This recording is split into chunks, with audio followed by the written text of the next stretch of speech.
पे सवाल उठाएं। ज्योति कुमार सिंह जी हमारे साथ हैं। ज्योति जी, आप वरिष्ठ कांग्रेस के नेता हैं, प्रवक्ता होने के साथ साथ आपने राजनीति में लंबी पारी खेली है। बिहार में जो हुआ वो बड़ा चौंकाने वाला है। पप्पू यादव को पहले पार्टी में शामिल किया जाता है, पूर्णिया में पिछले 2-1.5 साल से वो वहां पर काम कर रहे थे, और फिर अचानक जो है वो आरजेडी जो है अपना उम्मीदवार बीमा भारती के तौर पर वहां पर घोषित कर देती है। तो क्या पहले से बातचीत नहीं हुई थी? क्या रणनीति नहीं बनाई गई थी? ये ऐसा क्यों हो गया, या आरजेडी ने धोखा दे दिया? ये सवाल तो इंडिया गठबंधन में लोग पूछ रहे हैं, उनके कार्यकर्ता, और इंडिया गठबंधन में जितनी पार्टियां हैं उसके अलावा जो कॉमन लोग, आम जनता है, वो पूछ रही है मोदी जी से और नड्डा जी से कि आप बताएं मोदी जी, नड्डा जी, कि आप जिस रामविलास पार्टी की के एक धड़े को आपने तोड़कर चिराग को अलग कर दिया और उसके चाचा को तोड़कर 5-5 एमपी को लाए और अपने यहां रखे, और क्या बात हो गई कि इलेक्शन के समय में आपने उनको कुछ दिया ही नहीं और उनके भतीजे को रख लिया। तो ये तो लोग पूछ रहे हैं, और 140 करोड़ जनता पूछ रही है, 97 करोड़ वोटर पूछ रही है। अब आ जाइए जो आप बोल रहे हैं कि पूर्णिया के मुद्दे पर आरजेडी ने जो टिकट घोषित कर दिया उसकी बात कर ले। ठीक है, आप पूर्णिया की बात कर रहे हैं। अभी देखिए, अभी मैं कांग्रेस मुख्यालय से ही आ रहा हूं जी। अभी दो पार्टियां, एक जो दार्जिलिंग के मुनीष तमांग पश्चिम बंगाल के, और हमारा पार्टी के अजय एडवर्ड अभी कांग्रेस पार्टी में विलय भी हुआ तो और ज्वाइन भी किया।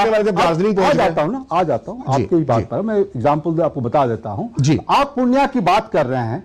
हमारे यहां जो जुड़ रहे हैं वो राहुल गांधी के भारत जोड़ो न्याय यात्रा से प्रभावित होकर, उनके विचारों से प्रभावित होकर लोग जुड़ रहे हैं। जहां तक एक पर्टिकुलर आप सीट की बात कर रहे हैं, तो अभी वो सीट, चूंकि अलायंस का मामला है, उसमें कोई भी आदमी जुड़ता है जो काम करता है, उसके मन में बात होती है कि हम इलेक्शन लड़ेंगे। अब पप्पू जी ने अगर ज्वाइन किया है कांग्रेस पार्टी, और इस मंशा से किया कि हम पार्टी ज्वाइन करेंगे तो हम इलेक्शन लड़ेंगे, तो कांग्रेस पार्टी ने उनको क्या बोला था या इंडिया अलायंस ने उनको क्या बोला था, ये बात ना आपको पता है ना किसी को पता है, लेकिन उनकी इच्छा है लड़ने की। पप्पू यादव तो बात है ना, पप्पू यादव, लेकिन सर ये दावा कर रहे हैं कि उनकी लालू प्रसाद यादव से पहले ही बात हो चुकी थी कि पूर्णिया सीट से वो चुनाव लड़ेंगे, और कांग्रेस में वो शामिल हुए। इसका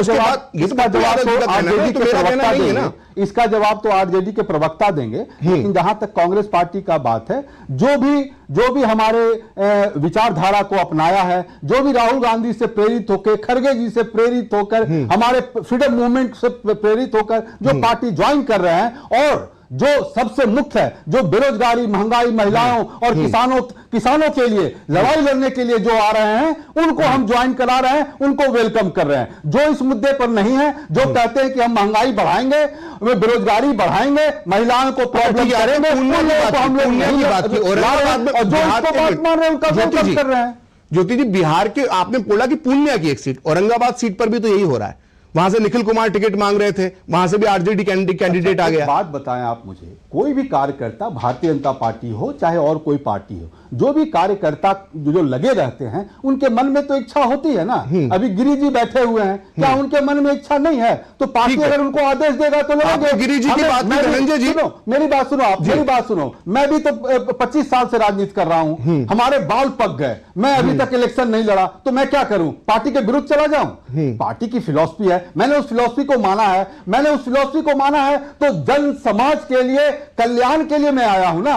तो लेकिन जैसी आपकी सोच है, शायद कांग्रेस के बाकी नेताओं के अंदर वो सोच दिखाई नहीं दे रही है, इसलिए इतनी बड़ी तादाद के अंदर आएगी, सब बीजेपी में शामिल हो रहे हैं। इलेक्शन है तो लोगों की भावनाएं जगती है। धनंजय जी, मैं आपके पास